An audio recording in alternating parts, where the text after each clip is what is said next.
Hi, my name is Luca, and this is Group 12's research booklet for Humanities class in video game form.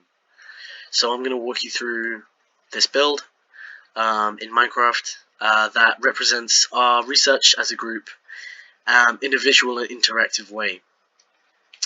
So there's a little story that we're telling with this little research build here, and I'll walk you through it. I want to apologize for my video quality. Some of my voice quality is not that good, but I don't have a professional microphone, so this is going to have to do for now.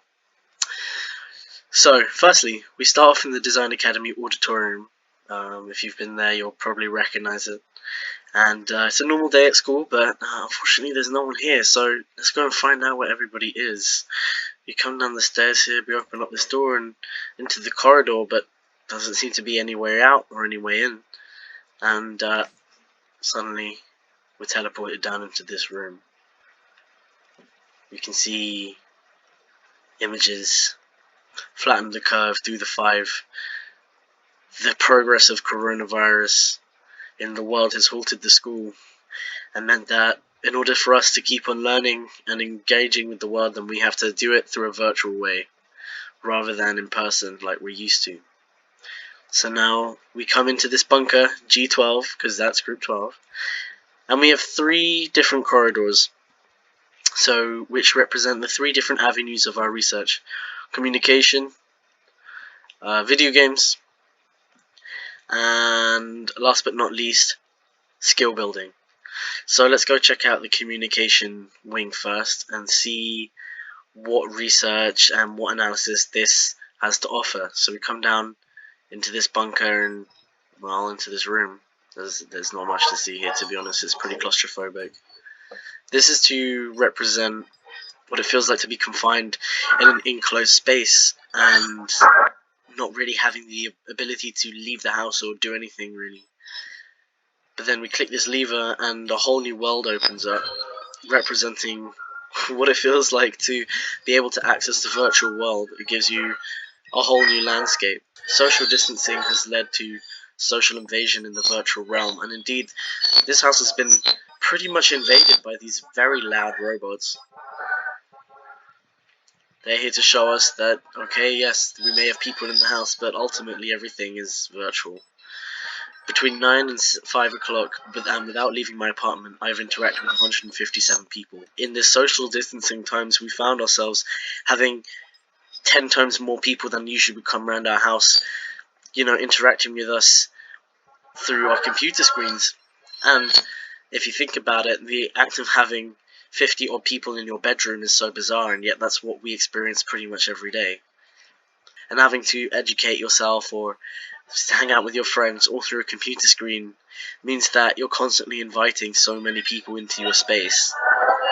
There is kind of an erosion of your privacy. So let's take our way all the way back. We open up the door into a whole other world, an enchanted forest.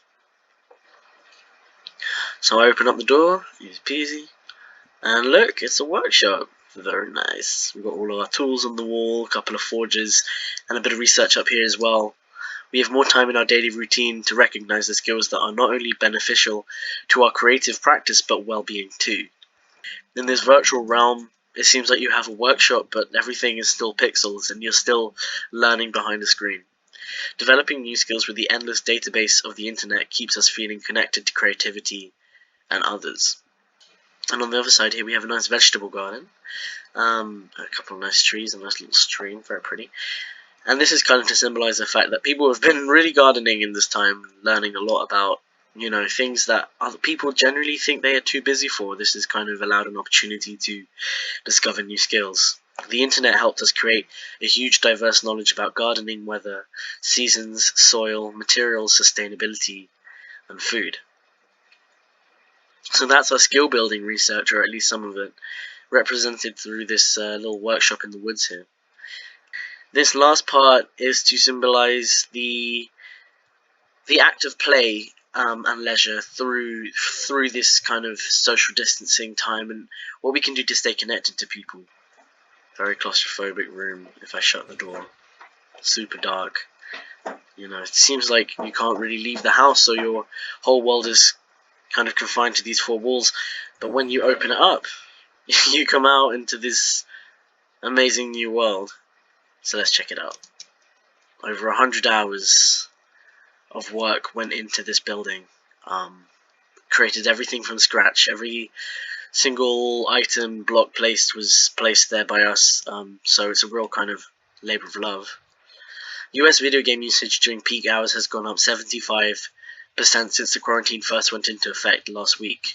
This is just, it shows that people really like video games to connect with others. It's a fantastic way to sort of stay social and yet, you know, not actually meet people in real life.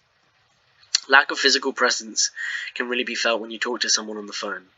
However, in the game there is a sense of physical presence, in the ability to see the other person's character moving around and interacting in the same world you exist in. And because we can see each other, we're working together in a way that you just wouldn't be able to do if you just had a video call or a phone call with somebody. The ability to roam over large distances, build enormous structures, and explore in this world feels particularly refreshing given my physical confinement. If we take a look out the window, you know, in this time we can't really leave the house. I'm stuck in the city, and so I felt very disconnected from nature, and this is almost a way for me to sort of, I don't know, explore the world a little bit, even though it's obviously a virtual one. And down here we have another bit of research. You and the other people are working towards similar goals and helping each other in the same way that you would if you worked with someone in real life. Bear in mind, this is, as I said again, 100 hours of work, working with another person in very close contact. It took us a lot of time, but the effort put into something like this is the same effort that you would put into making a project with someone in real life. And that's the sort of the virtual realm. We've kind of quantified our research into the virtual realm, and so it's interactive and explorable, and so you can see really the direct impact of the virtual world on this time. The virtual realm has been, for many people, a kind of lifesaver, and there's also negative aspects as well, which we go into. But overall, yeah, this is our research booklet in virtual form, and thank you for watching.